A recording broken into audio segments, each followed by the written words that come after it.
Hi welcome back once again in this course Sanyam, जिसमें हम class 11th के mathematics के सिलेबस को अनकवर कर रहे हैं। तो हमने चैप्टर नंबर 10 में प्रवेश लिया था और इसमें हमने 3 लेक्चर्स कंप्लीट कर लिए हैं, जिसमें हमने लाइंस के वेरियस फॉर्म्स को डिस्कस कर लिया है। हमने 5 डिफरेंट फॉर्म्स जो इम्पोर्टेंट हैं उनको देखा था। Slope intercept form, slope point form, intercept form, 2 point form and normal form. तो लाइन की इक्वेशन चाहे किसी भी फॉर्म में लिखी गई हो, उसे हम एक जनरल फॉर्म में कन्वर्ट कर सकते हैं और यही हमें आज जानना है। तो सबसे पहले मैं ये डिस्कस करूं कि जनरल फॉर्म लाइन का होता क्या है।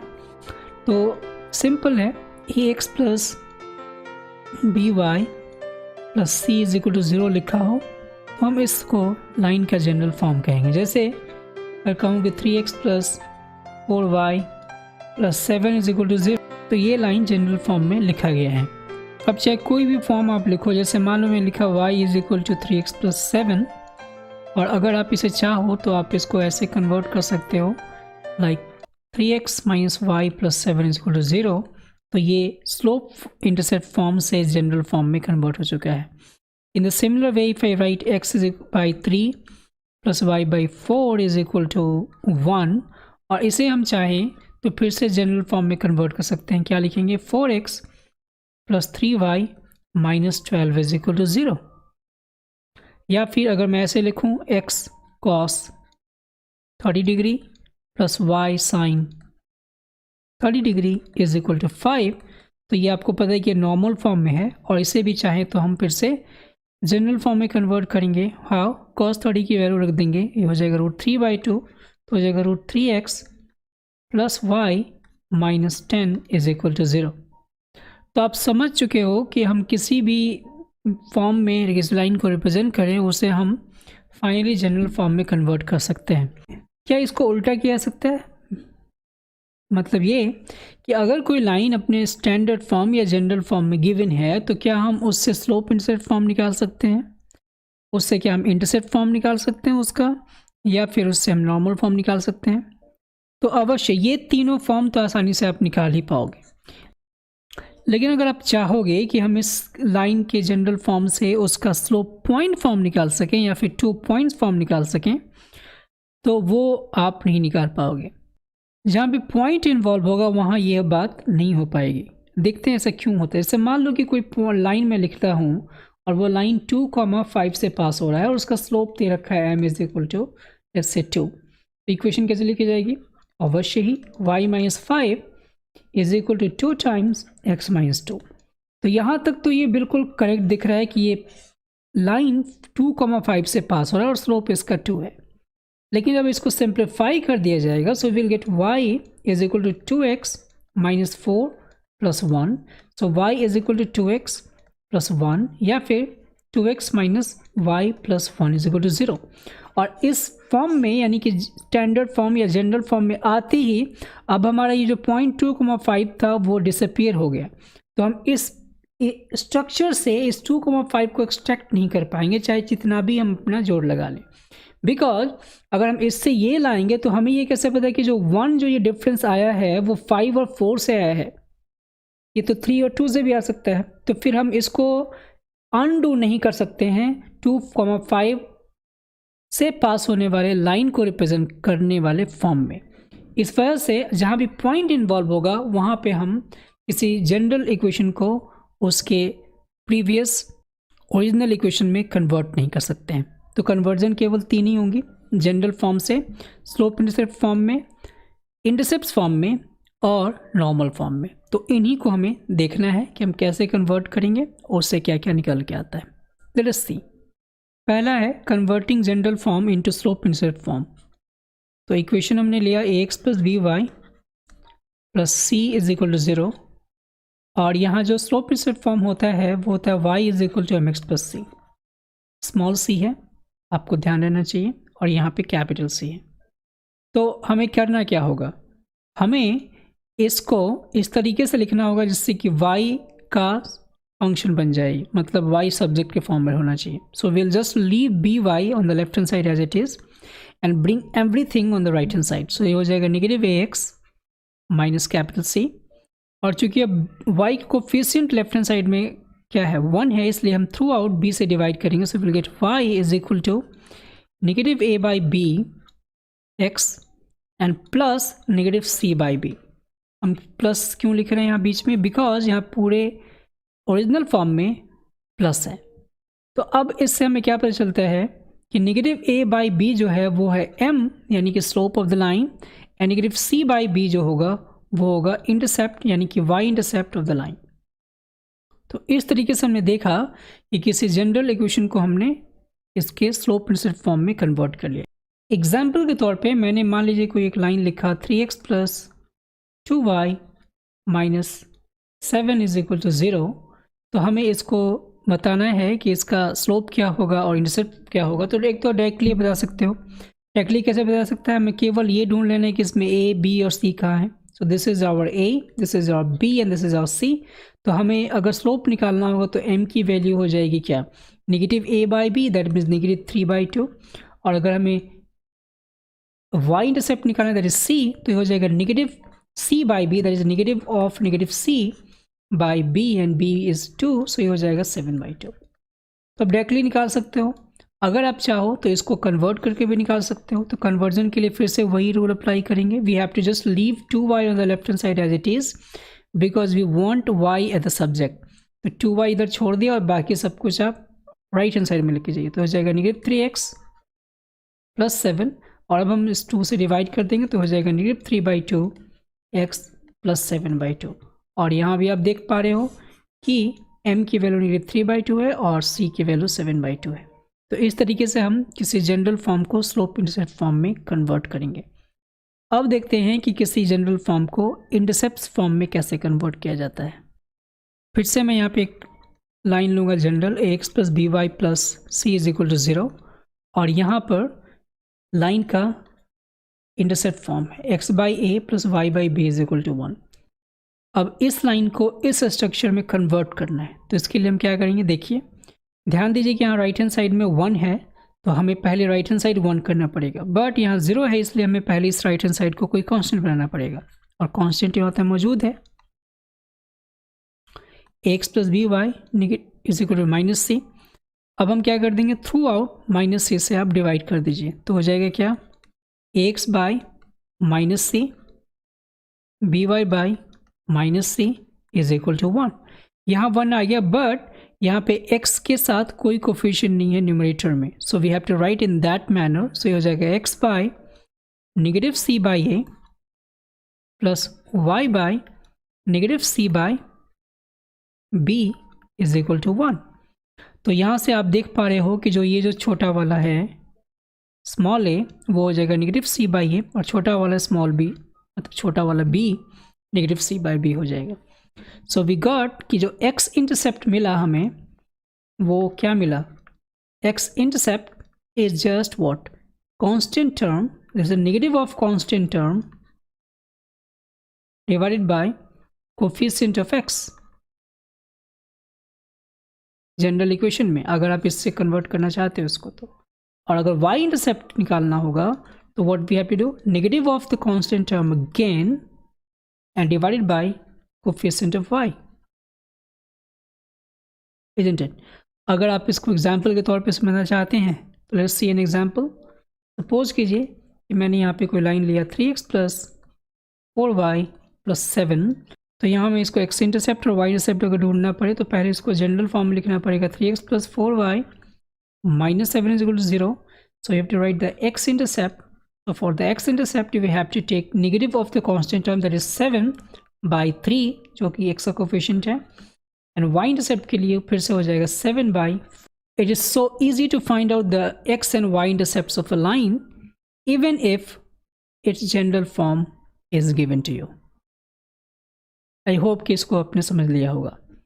अब देखते हैं कि नॉर्मल फॉर्म में कैसे कन्वर्ट करेंगे. सो फिर से लाइन हमने लिया है x plus B y plus c is equal to 0, और लाइन की जो नॉर्मल फॉर्म होती है वो होती है x को sine theta plus y sine theta is equal to p.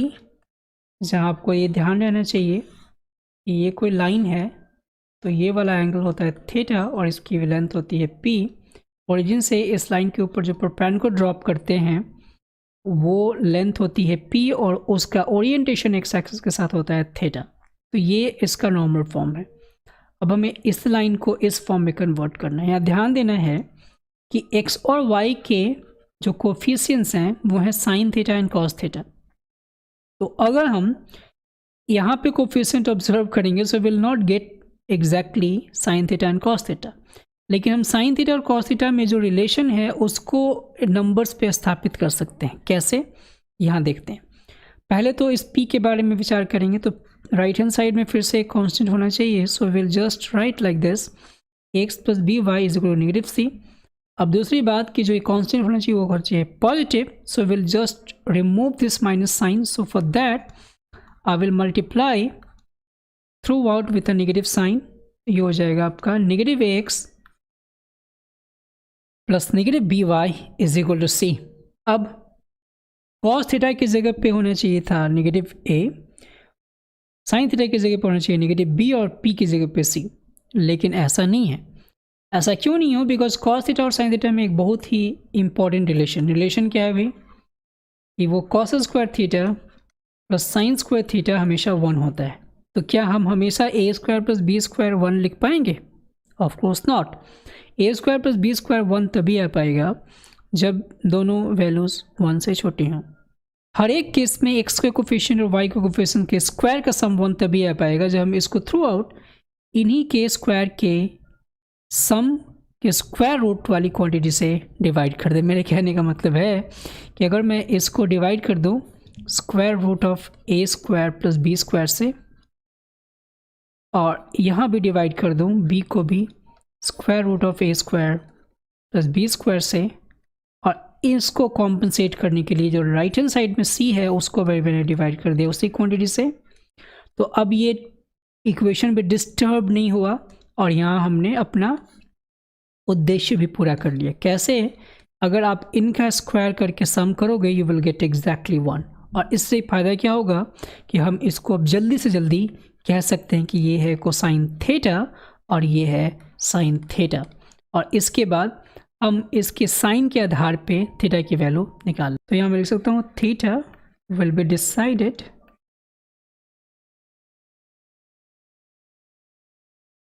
carefully and I will explain what is the meaning of this carefully. Okay. और यहाँ पे p की वैल्यू जो होगी वो मिल जाएगी आपको ये पूरी क्वांटिटी। सो इस तरीके से हमने इसको नॉर्मल फॉर्म में भी कन्वर्ट करना सीख लिया है। अगर आप यहाँ तक छोड़ दोगे तो नॉर्मल फॉर्म में नहीं माना जाएगा, बिकॉज ध्यान रहे कि हमें x का कोफिशिएंट और y का कोफिशिएंट ऐसे लिखना है कि वहाँ एंगल दिखना चाहिए, दैट इज थीटा दिखना चाहिए, तभी तो आप बता पाओगे ना कि वो नॉर्मल एक्स एक्सिस के साथ कितने ओरिएंटेशन पे है। यहाँ तो जो मिलेगा वो p बन ही जाएगा। एग्जाम्पल के तौर पे मैंने कोई एक लाइन लिया √3x plus y minus 7 is equal to 0। तो हमें इसको नॉर्मल फॉर्म में कन्वर्ट करना है। तो सबसे पहले हमें ये लिखना पड़ेगा कि a, b और c हमने क्या पहचाना है। तो a हमने लिख लिया √3 जो x का कोफिशिएंट है, कैपिटल B यानी कि 1 है, और कैपिटल C इज़ -7। तो पहले क्या करना चाहिए, फिर से वही काम, हमें पहले इस -7 को इधर लेके जाना होगा। तो हम क्या कर देंगे √3x plus y is equal to 7, and now we are going to divide with this quantity. कौन सी क्वांटिटी भाई? a square plus b square का स्क्वायर रूट, और इससे कन्वर्ट करके लाओगे तो अब इस वैल्यूज़ को सब्स्टिट्यूट करके लाओगे तो क्या आ जाएगा 2, because √3 square is 3 and b square is 1, so 3 + 1 is 4 का स्क्वायर रूट दैट इज 2। 2 से थ्रू आउट डिवाइड करते हैं तो हो जाएगा ये √3/2 x plus 1/2 y is equal to 7/2 rather. Okay, अब यहाँ से आपको सीधा पता चलता है कि this is cosine theta and this is sine theta.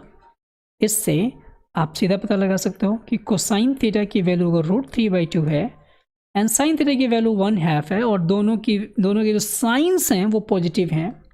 यहाँ हम देख पा रहे हैं कि साइन भी पॉजिटिव है एंड कोसाइन भी पॉजिटिव है, और ये दोनों कहाँ होंगे तो पॉजिटिव होगा जब थीटा फर्स्ट क्वाड्रेंट में होगा, और इसलिए इन दोनों के लिए थीटा की वैल्यू क्या मिलेगी?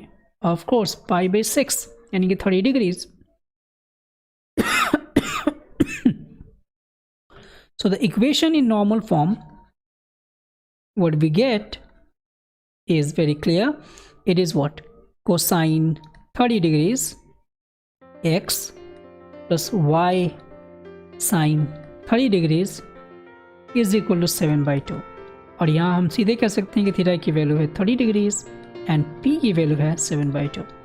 लेकिन अगर हमें कुछ ऐसा इक्वेशन दे दिया जाए √3x minus y plus 2 is equal to 0 और फिर से हमें इसे कहा जाए कि थीटा और पी की वैल्यू निकालिए, यानी कि नॉर्मल फॉर्म में कन्वर्ट कर दीजिए और उसके बाद आप पी और थीटा की वैल्यू को फाइंड आउट कीजिए. तो क्या करेंगे? फिर से वही प्रयास करेंगे ना. पहले क्या लिखना चाहिए? √3x minus y is equal to -2. But remember यहाँ पे -2 है तो हमें इसको पॉजिटिव लाना पड़ेगा, इसलिए थ्रू आउट हम फिर से नेगेटिव साइन से मल्टीप्लाई करेंगे. तो ये हो जाएगा -3x plus y is equal to 2. अब हमें क्या करना चाहिए? a और b हमने पहचान लिया है कि a की वैल्यू है √3 एंड b की वैल्यू यहाँ से -1 है. So we will divide this thing by what? -√3 squared plus 1 squared के स्क्वायर रूट से, और ये भी 2 आएगा तो फिर से हम 2 से डिवाइड कर दें क्या? Of course. तो हो जाएगा -3/2x plus 1/2y is equal to 1. अब क्या होगा भाई? हमारे पास जो x और y के कोफिशिएंट्स निकले हैं उन्हें हमें cos theta and sin theta के साथ कंपेयर करना पड़ेगा एंड उसके बाद ये भी तय करना पड़ेगा कि आखिर में थीटा कौन से कोऑर्डिनेट में होना चाहिए. So it means that cosine theta is negative and sign theta is positive. तो कोसाइन नेगेटिव है, साइन पॉजिटिव है, यानी कि थीटा होना चाहिए सेकेंड क्वाड्रेंट में. Theta is in second quadrant. और थीटा ही नहीं, ये भी बताता है कि लाइन जो होगा वो सेकेंड क्वाड्रेंट में होगा. इनफैक्ट जो लाइन की इक्वेशन दिखेगी वो कुछ ऐसे दिखेगी और यहाँ से ये वाला जो एंगल होगा वो हम मेजर कर रहे हैं पी के लिए, that is this is your theta. Alright, तो आपने समझ लिया होगा इसको. तो यहाँ पहले निकाल लेते हैं कि थीटा की वैल्यू क्या होगी. तो कोई साइन नेगेटिव है, साइन पॉजिटिव है, साइन पे ही निकाल लो. इस क्वाड्रेंट में कितना हो जाएगा? हो जाएगा पाई माइनस जो इसका बेस एंगल है, और ये बेस एंगल कितना है 30 डिग्रीज. तो पाई माइनस π/6 दैट इज 5π/6. तो थीटा की वैल्यू आ गई π/6 और p की वैल्यू तो पहले ही मिली हमें 1. तो हम इसका नॉर्मल फॉर्म क्या लिखेंगे? x को साइन 5π/6 यानी कि जो भी है 150 डिग्री में भी लिखना चाहो तो लिख पाओगे, and y sine 150 degree is equal to 1, जहाँ पे थीटा की वैल्यू हमने निकाल ली 150 डिग्री और p की वैल्यू 1. तो आपको ये ध्यान रखना होगा कि थीटा का लोकेशन डिसाइड करना इम्पोर्टेंट है, तभी हम सही से नॉर्मल फॉर्म लिख पाएंगे. बाकी तो दोनों फॉर्म में कन्वर्ट करना इजी है बिकॉज इट इज़ एक्चुअली उन केसेस में हमें थीटा वगैरह का लफड़ा नहीं मिलता है. तो यहाँ आपको ये चीज़ पे ध्यान रखना है. बढ़ते हैं एक और क्वेश्चन देख लेते हैं and that's it then. Transform the line 3x + 4y = 12 into, पहला है slope intercept form. It's so simple. सबसे पहले क्या करेंगे? पहले हम 4y को इधर छोड़ देंगे और -3x + 12 को इधर ले आएंगे और यहाँ फिर हम 4 से थ्रू आउट डिवाइड कर देंगे तो हो जाएगा 3/4x/3 and that is +3 and that is your answer. दूसरा फॉर्म है intercept form. It's so simple. 3x + 4y = 12 दे रखा है. राइट हैंड साइड में 1 चाहिए इंटरसेप्ट फॉर्म के लिए, तो 12 से डिवाइड कर देंगे तो यहाँ हो जाएगा x/4 + y/3 = 1 and that is our answer. C part के लिए नॉर्मल फॉर्म में लाना है. तो नॉर्मल फॉर्म में हमारे पास पहले दे रखा है इक्वेशन 3x + 4y = 12 और इसमें हम छेड़ना नहीं चाहेंगे बिकॉज पहले से 12 यहाँ पॉजिटिव फॉर्म में है and we are going to divide with, क्या डिवाइड करेंगे भाई? डिवाइड करेंगे स्क्वायर रूट ऑफ 3² + 4² के रूट से, दैट इज 5 से. ये हो जाएगा 3/5x + 4/5y = 12/5. अब यहाँ एक लफड़ा है. हमारे पास cos थीटा की वैल्यू तो मिल जाएगी 3/5 और sin थीटा की वैल्यू लिख देंगे हम लोग 4/5.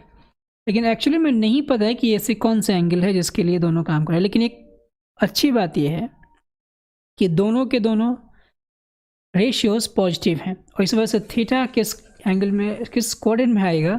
Theta is in first quadrant. जब थीटा फर्स्ट क्वाड्रेंट में है तो we don't have to bother much. Why so? Because हम सीधे कह देंगे, हम यहाँ से जो tan थीटा निकाल रहे हैं वो तो मिल जाएगा आपको 4/3 साइन बाई कॉस, और यहाँ से थीटा की वैल्यू मिल जाएगी tan इनवर्स 4/3। अगर आपको नहीं पता है कि इन्वर्स क्या है तो आपको बस इतना ही समझना है कि tan थीटा इज़ 4/3 है।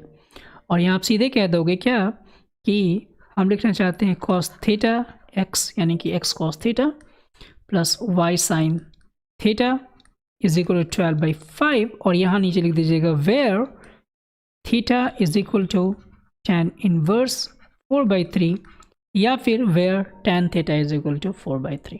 Late me write it correctly, that means your answer should be x cos theta y sin theta is equal to 12/5, और यहाँ लिख दीजिएगा where tan theta is equal to 4/3। क्योंकि अगर आप फिर से इस tan थीटा के आधार पे cos थीटा और sin थीटा निकालोगे तो you will get exactly what you have discovered before, और ये आपका उत्तर मिल जाएगा। सो आई होप कि आपने सब कुछ समझ लिया होगा। अगले लेक्चर में हम लोग length of perpendicular formula, angle between two lines और फैमिली ऑफ लाइंस को डिस्कस करने वाले हैं। So see you in the next video, and till then you have to keep doing mathematics with Sanyam. Thanks.